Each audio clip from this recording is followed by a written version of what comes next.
Karena memang saya dari awal tidak nyaman di politik ya. Setelah selesai 2004, saya kepinginnya berhenti. Karena apa? Politik memang itu rawan konflik. Kadang malah dengan teman sendiri ya. Dia pengamatannya memang jauh ke depan. Kadang-kadang bisa bisa melihat sebelum terjadi. Itu Gus Dur. Assalamualaikum warahmatullahi wabarakatuh. Pemirsa N-Wolen dimanapun Anda semua berada. Kali ini saya dan juga tim kreatif N-Wolen akan sowan ke salah satu mustasyar pengurus wilayah Nahdlatul Ulama yang ada di Provinsi Jawa Tengah. Beliau adalah Kiai Haji Hanif Ismail. Beliau ini merupakan pengasuh Pondok Pesantren Raudhatul Quran An-Nasiriyah Kota Semarang. Penasaran dengan perjalanan kita? Saksikan langsung di program Sowan.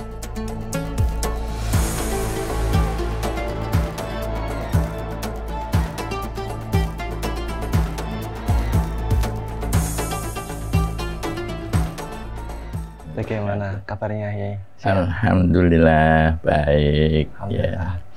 Ini saya dan juga tim kreatif N-Wolen izin Yai mau tanya-tanya. Nah, Yai ini kan juga banyak orang khususnya di Kota Semarang dan di Provinsi Jawa Tengah banyak yang sudah mengenal Yai. Tapi juga banyak juga yang belum tahu profil dan juga sisi-sisi dari segi pendidikan, dari segi Yai dulu pernah terlibat dalam politik, dari segi Yai juga pengalaman dalam hal Al-Quran.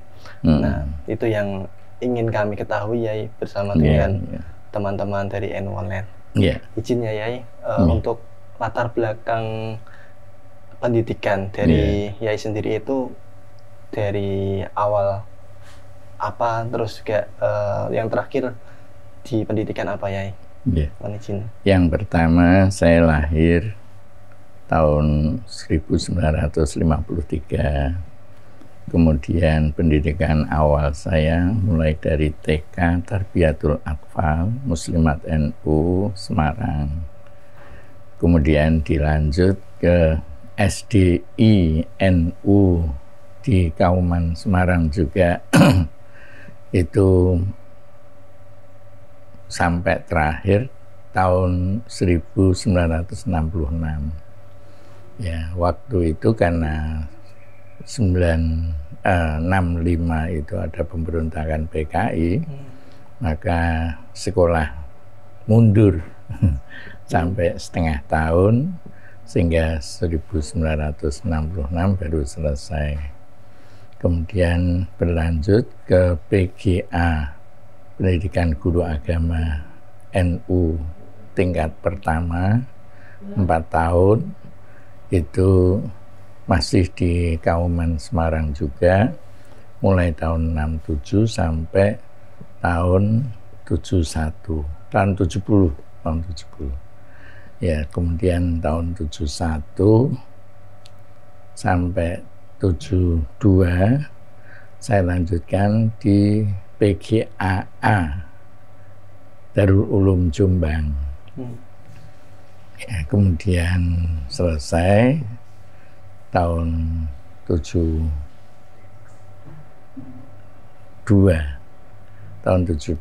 ya, dan di tahun 70 72 masih di Jombang. Kemudian berlanjut ke Fakultas Hukum Universitas Darul Ulum Jombang. Lanjut ya. Tahun 73. Karena rasanya kepingin pulang lagi ke Semarang, sehingga saya cabut hanya setahun aja di Fakultas Usuluddin Universitas Darul Ulum Jombang. Saya pulang ke Semarang, melanjutkan ke Fakultas Syariah IAIN Wali Songo. Memang dulu Yai asli Semarang ya? Saya asli Kauman Semarang. Terus di IAIN mulai tahun 74 sampai 78. Kebetulan waktu itu saya sudah di doktoral, artinya tingkat terakhir, hanya tinggal membuat skripsi. tapi kebetulan mendapatkan beasiswa di Universitas Islam Madinah atau Jamiah Islamiyah Madinah. Nah, karena pertimbangan beasiswa itu tidak bisa ditunda, harus berangkat, maka di Fakultas Syariah yang mestinya hanya tinggal membuat skripsi, saya tinggal.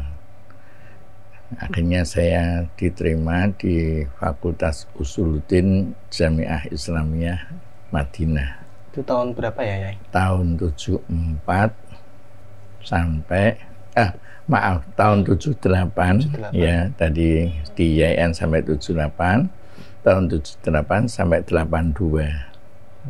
Itu saya di Madinah.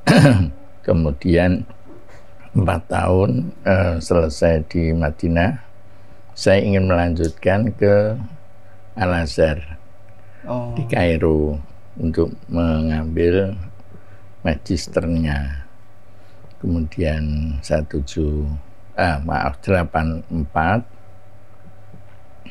saya pergi ke Madinah, ke Kairo.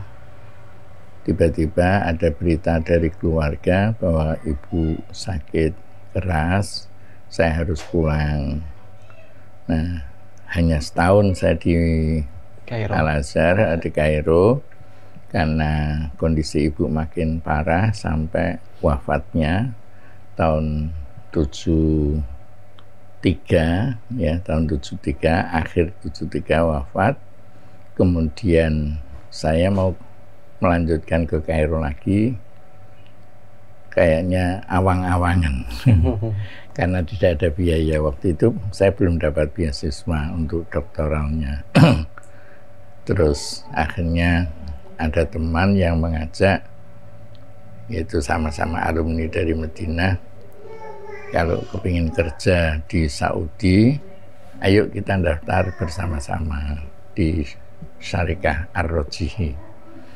Kemudian tahun itu juga diterima, jadi saya tahun 84 berangkat lagi ke Saudi sampai tahun 86. Hanya 2 tahun. Terus 86 pertengahan saya pulang. Kemudian ketika pulang itulah saya tiba-tiba ada saudara yang anaknya itu disekolahkan di tempatnya Pak Dahlan, Raudhatul Mujawidin. Raudhatul Mujawidin ada sekolah waktu itu namanya Taman Kanak-Kanak Al-Quran. Memang saya perhatikan cukup efektif.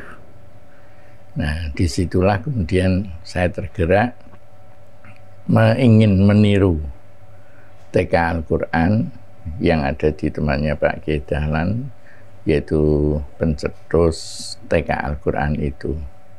Sebenarnya Pak Kiai Dahlan itu bukan pencetus TK Al-Quran, hanya saja dia memang sudah pernah menyusun buku qiraati sejak tahun 63-an. Nah, hanya waktu itu proses pembelajarannya masih seperti tradisional, yaitu sorogan satu-satu gitu. Ya, suatu ketika ada berita dari Gresik, ada pondok pesantren anak-anak tentang pembelajaran Al-Quran sangat efektif. Terus beliau datang ke Gresik, saya lupa pondoknya namanya apa. Itu saya dapat cerita dari Pak Dahlan. Ternyata di Gresik itu betul pembelajarannya model klasikal, tapi buku pegangannya belum ada. Jadi Pak Yainya itu hanya menyusun sendiri tapi belum dicetak gitu. Terus Pak Dahlan punya inisiatif, loh kalau begini tempat saya bisa gitu. Akhirnya dia pulang dari Gresik terus membuat TK Al-Quran itu dengan buku pegangannya qiraati yang sampai sekarang berkembang ya. Nah, ketika itu saya mengikuti mulai tahun 87 itulah saya mohon izin kepada guru saya Mbah Yai Turmudi Taslim, karena Pak Yai Dahlan itu juga menganggap gurunya juga Mbah Yai Turmudi Taslim, maka saya merasa itu juga guru saya mohon izin kalau ingin mendirikan semacam TK Al-Quran itu. Saya membuat nama bukan TK Al-Quran karena harapan saya siapa saja yang ingin ngaji di sini berarti tidak harus setingkat TK. Betul, kemudian saya mulai tahun 87 itu saya menggunakan nama menerjemahkan dari nama Pondok Pesantren Mbah Yai Turmudi atau alumni saya di sana, yaitu pondoknya namanya Raudhatul Quran, yang sampai sekarang juga saya gunakan untuk nama pondok di tempat saya ini. Nah, Raudhatul Quran itu saya terjemahkan menjadi Taman Pendidikan Al-Quran.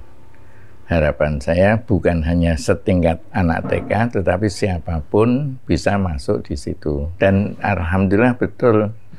Jadi waktu itu memang tidak hanya anak-anak kecil, yaitu usia TK maupun SD, bahkan proses berikutnya orang tua pun ikut ngaji. Alasannya waktu itu murid di Kauman itu sudah sangat mungkin terbanyak untuk tingkat TK Al-Quran saat itu. Saya kemudian punya inisiatif, daripada orang tuanya ngantar duduk-duduk atau sambil ngomong-ngomong sendiri, saya tawarkan bagaimana kalau orang tua ikut ngaji. Ternyata direspon sangat positif, setuju semuanya. Akhirnya saya buatkan kelas orang tua. Di Kauman ya? Di Kauman juga kelas orang tua. Akhirnya berjalan sampai sekarang. Dari tahun 88 ya, orang tua mulai ada itu tahun 88 sampai sekarang ada kelas orang tua gitu juga.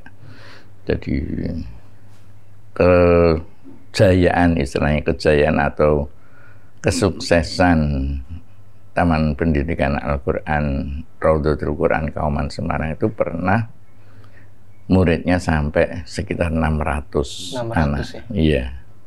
Tahun berapa itu ya kira-kira? Itu tahun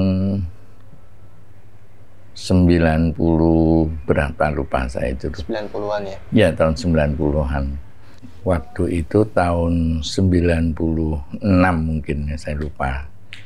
Waktu Menteri Agamanya itu Pak Munawir Sadali. Ingat enggak? Pak Munawir Sadali Menteri Agama itu mengunjungi kegiatan pertemuan FOSIPA. FOSIPA itu Forum Komunikasi Pengasuh Pendidikan Anak, bukan pengasuh pendidikan Al-Quran ya. Tapi pengasuh pendidikan anak itu memang rata-rata mengajarkan Al-Quran.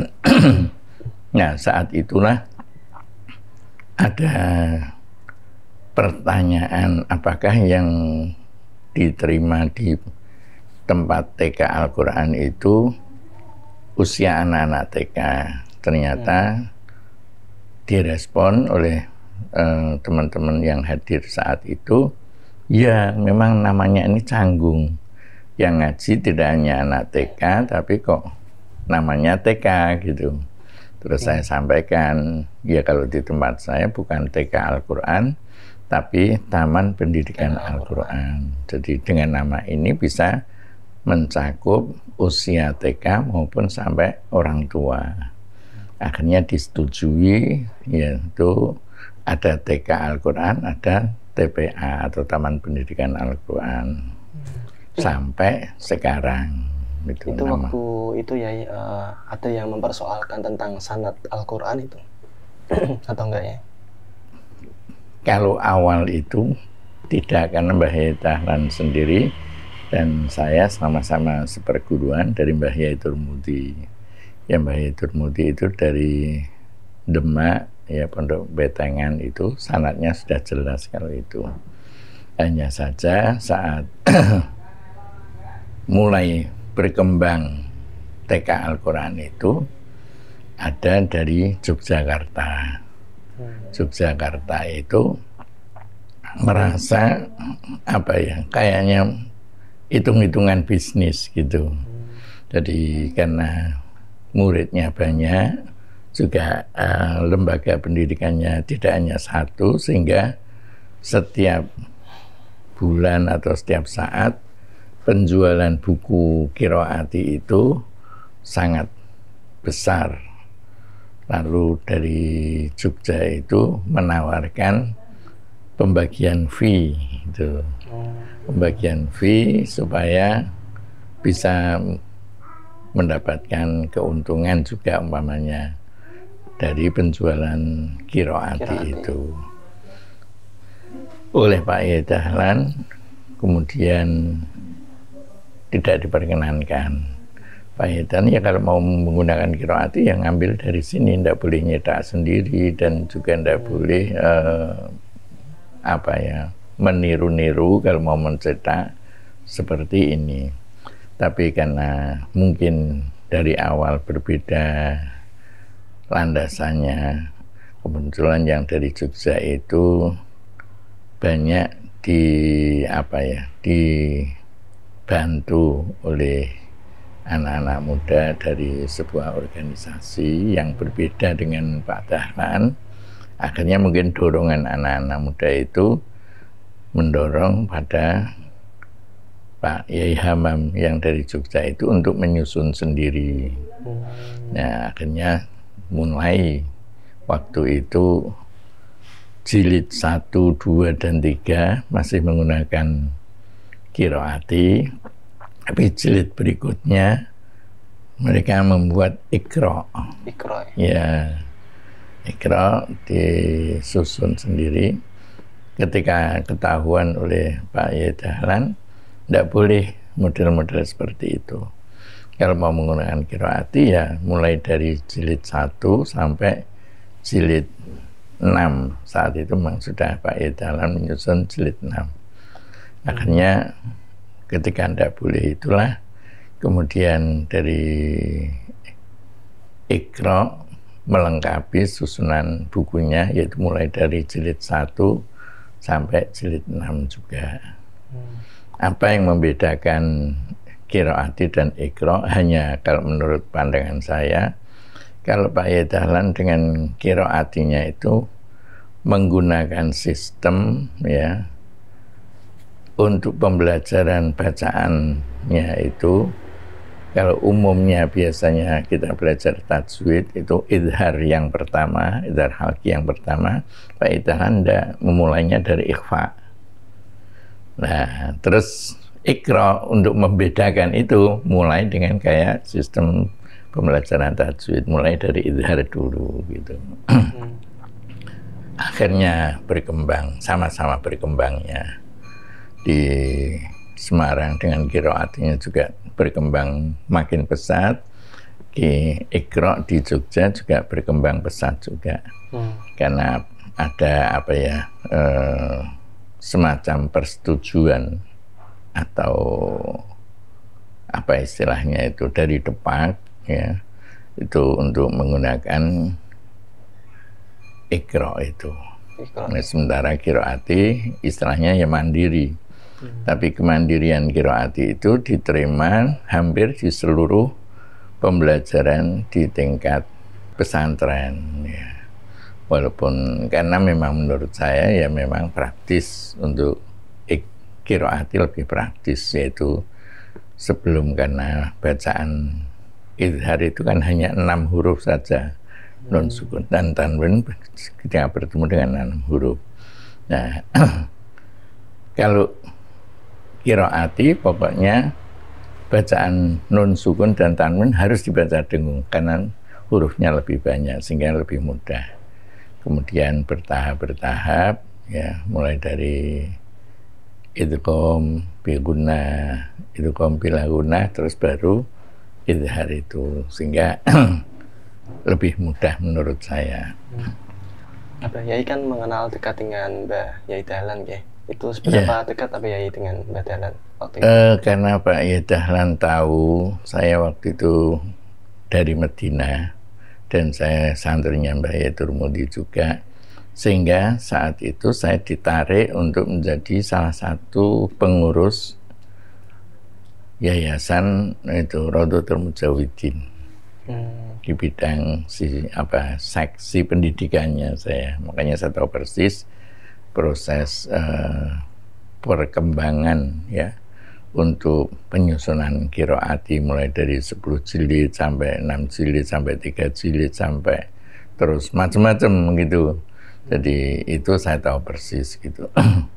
Berlanjut ke pengalaman Yai di dulu kan Yai pernah terlibat aktif di politik ya. Iya. Apa yang melatar belakangi Yai kemudian setelah menyelesaikan pendidikan di Madinah sama Kairo terus melanjutkan ke dunia politik, yang melatar belakangnya apa ya? Itu saya sebelum berangkat ke Madinah, saya memang sudah aktif menjadi pengurus Mabarot di PBNU. Pengurus Mabarot? Ya, Mabarot di PBNU. Sebelum di pengurus Mabarot, saya memang ketika kuliah di IAIN Wali Songo aktif di kegiatan PMII. Saya di PMII itu sampai menjadi sekretaris Korcap Jawa Tengah. Nah, sambil saya menjadi sekretaris Korcap Jawa Tengah, saya wakil sekretaris Mabarot PBNU. Ya, ketika saya sebelum berangkat seperti itu, kemudian karena saya berangkat ke Madinah, saya lepas. Kemudian saya pulang dari Madinah, itu tahun 87. Ya, saya dari Madinah selesai, terus ke Mesir setahun, terus ke Riyadh 2 tahun. Nah, ketika saya pulang dari Saudi itu tahun 87, ada senior saya, yaitu Pak Kiai Bukhari Masruri. Pernah dengar tuh? Pernah dengar. Ya, Pak Ibu Bukhari Masruri itu saat itu menjadi ketua PBNU Jawa Tengah. Karena dia waktu belajar di IAIN ada masalah dengan dosen, sehingga untuk kesarjanaannya tertunda. Dia membuat skripsi tertunda sampai ketika saya pulang, dia datang ke rumah saya ke Kauman. Saya tinggal di Kauman. Datang ke Kauman, dia melihat, loh, saya dianggap bukumu kok akeh nih. Terus dia milih-milih, wah, ini hasilnya. Nah, terus dia banyak membawa kitab-kitab yang saya dari Saudi itu, karena dia memang jurusannya dakwah. Saya punya beberapa buku tentang dakwah, terus dipinjam dia, sampai akhirnya dia kemudian mengatakan, kowe bantu aku nih, saya gini bantu umpuan mlebu PBNU. Nah, itu sekitar tahun 89 kalau tidak salah. 89 saya diminta untuk membantu PBNU lagi. Saya masuk di wakil katib PBNU. Yang katibnya saat itu Pak Yai Musyafa dari Demak, dan saya menjadi wakilnya. Terus sampai perjalanannya saya menjadi sekretaris PBNU. Sekretaris PBNU mulai dari 94 kalau tidak salah. 94 saya sekretaris PBNU sampai 98. 98 reformasi. Ada kemudian dari PBNU mempersilahkan siapa yang mau ikut PKB, siapa yang masih ingin tetap di pengurus PBNU. Nah, saya waktu itu diajak oleh katib yang teman saya dari Giri Kusumo, Pak Yai Nadif, itu juga alumni dari Madinah. Waktu itu dia menjadi katibnya. Menjadi katib PBNU saat itu, ngajak saya sowan ke Gus Dur, sowan ke Ciganjur. Kemudian Gus Dur memberitahukan pokoknya kula titip PKB Jawa Tengah kalian jenengan. Gus Dur itu. Gus Dur bilang gitu. Karena yang ada di situ saya sebagai sekretaris dan Pak Yenadi sebagai katib. Akhirnya ketika Pak Ye Ahmad saat itu sebagai ketua PBNU menawarkan sapa sing kepingin tetap ning NU, sapa sing kepingin mengurusi PKB. Nah, saya dengan Gus Nadif karena merasa mendapat pesan dari Gus Dur itu, ya saya milih ke PKB gitu. Akhirnya saya ke PKB, Gus Nadif juga PKB lah. Ketika penyusunan pengurus itu, Gus Nadif menjadi sekretaris Dewan Suro, saya menjadi wakil ketua Dewan Suronya Mbah Yaitur Rahman Hudori. Magelang itu. Mbah Yaitur Rahman Hudori, kakaknya Gus Yusuf. Nah, waktu itu saya karena lebih memilih senang mengajar, saya bilang sama teman-teman, saya tidak usah dimasukkan untuk menjadi calon anggota DPR. Nah, suatu ketika Pak Matori, Matori Abdul Jalil yang menjadi ketua umum PKB saat itu, kan termasuk diangkat jadi menteri ketika Gus Dur dilengsarkan.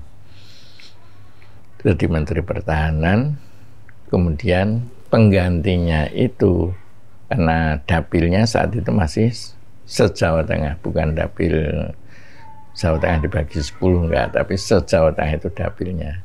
Karena dapilnya se-Jawa Tengah, maka banyak yang kepingin menggantikan Pak Matori itu. Dari Semarang, dari Demak, dari Salatiga, dari Brebes sendiri sebagai dapilnya asalnya dia. Banyak kepingin yang menggantikan, akhirnya Mbah Dur Rahman bingung, artinya kok rebutan ini gitu. Nah, ketika seperti itu, lalu Pak Muzamil, kenal Pak Muzamil waktu itu sebagai sekretaris ditimbali Mbah Dur, wes Hanif kae takonono gelem ra ning Jakarta gitu. Nah, saya matur sama Pak Muzamil, kalau itu memang didhawuhi Mbah Dur ya saya siap aja nderek didhawuh. Akhirnya betul nama saya masuk dalam calon penggantinya Pak Matori Abdul Jalil, jadi PAW itu. PAW. Terus karena keributan tadi untuk pengganti itu prosesnya lama, sehingga sampai setahun baru akhirnya saya dipanggil oleh Gus Dur. Ya, untuk menggantikan Pak Matori itu. Menggantikan Pak Matori, akhirnya saya tahun 2002 menjadi anggota DPR RI itu. 2002, terus saya menjadi DPR RI. Karena memang saya dari awal tidak nyaman di politik, ya. Setelah selesai 2004, saya kepinginnya berhenti. Karena apa? Politik memang itu rawan konflik. Kadang malah dengan teman sendiri, ya. Maka saya saat itu tahun 2004, saya kepinginnya berhenti untuk tidak ingin melanjutkan ke DPR RI lagi. Waktu itu saya minta izin sama Mbah Khalil. Mbah Khalil saat itu wakil ketua Dewan Suro, wakilnya Gus Dur. Saya matur, Yai, kula saini pun benjang nyalon malih nomboten. Itu Mbah Khalil, kakaknya Mbah Gusmus itu bilang, "Nang, kowe mlebu neh nang, wis engko tak goleke nggon." Nah, itu Mbah Khalil tegas seperti itu. Terus wah, nggak enak kok, kepinginnya mandek malah disuruh maju. Terus saya sowan ke Mbah Munif Giri Kusumo sebagai guru thariqah saya. Mbah Munif juga, Pak Hanif mangke maju malih nggih. Wah, berarti saya disuruh maju lagi gitu. Ya udah kalau gitu saya niat maju lagi. pada waktu rapat penentuan calon-calon DPR RI itu, saya posisinya saat itu sudah sebagai sekretaris Dewan Suro, sekretarinya Mbah Dur. Saya bilang, Mbah Dur tanya, Pak Hanif ajeng teng pundi, daerah pundi? Saya bilang, Nyun Sewu Mbah Dur, ini kalau saya suruh maju lagi, ternyata dapilnya sudah diisi orang-orang yang itu putra-putra kiai. Udah saya sebut semuanya.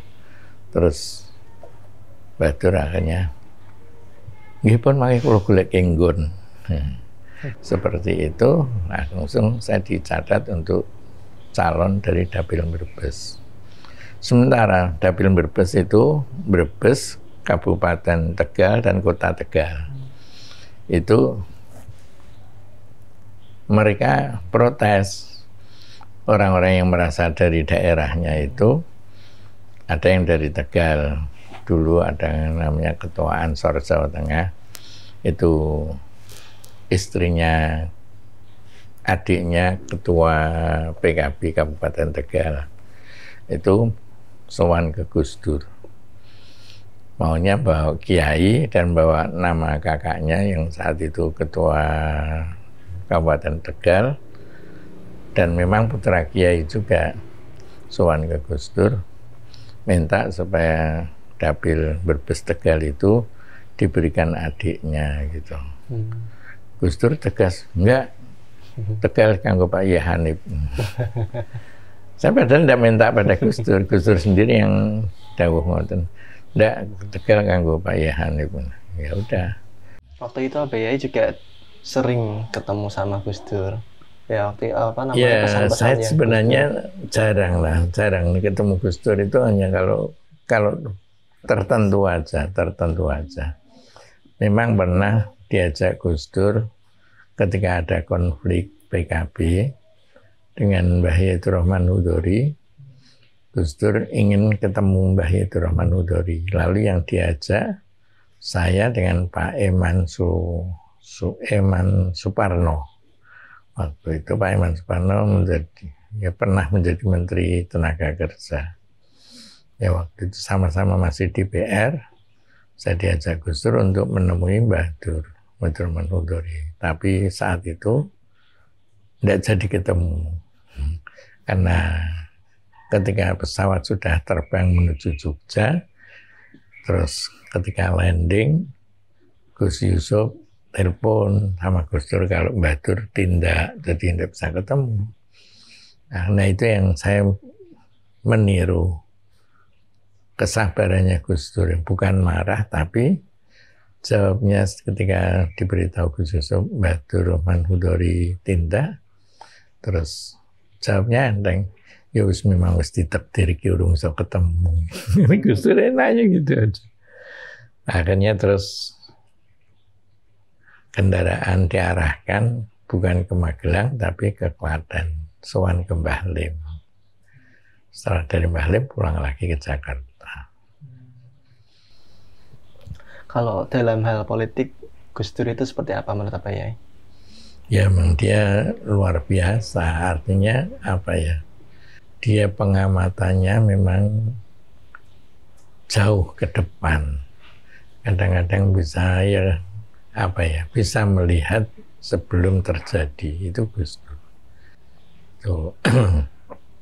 Ya kalau sepintas memang kita tidak paham Gus Dur mau kemana gitu, kadang-kadang kita tidak paham.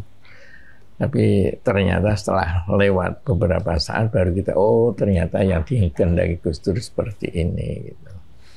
Jadi tidak semua yang dingendikake, kadang-kadang itu yang harus dilakukan. Apa pesan-pesan Abah Yai untuk kader-kader NU di Jawa Tengah, Abah Yai? Sebagai orang tua lah dari dari NU di Provinsi Jawa Tengah, apa pesan-pesannya? Ya kalau menurut saya NU makin ke depan makin banyak tantangan, maka kader NU itu harus betul-betul kalau ngurusi NU sungguh-sungguh.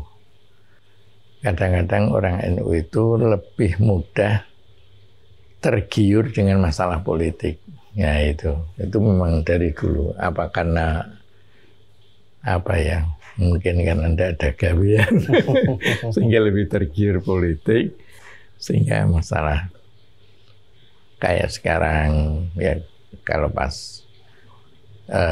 pileg itu juga banyak yang kepingin jadi anggota legislatif. Terus kalau ada pilkada seperti ini ya ingin saling mendukung calon-calon. Itulah yang saya kadang-kadang prihatin bahwa kader-kader NU itu kadang-kadang kurang profesional, tapi lebih cenderung kepada masalah politik gitu. Padahal kalau betul-betul digeluti masalah profesional, apakah itu dalam bisnis, apakah dalam hal-hal yang lain, sebenarnya bisa, cuman ya itu tadi inginnya ke politik saja itu. Itu. Ya, terima kasih Pak Yai atas waktunya dan mohon maaf kalau ada kekurangan, kesalahan. Sami-sami.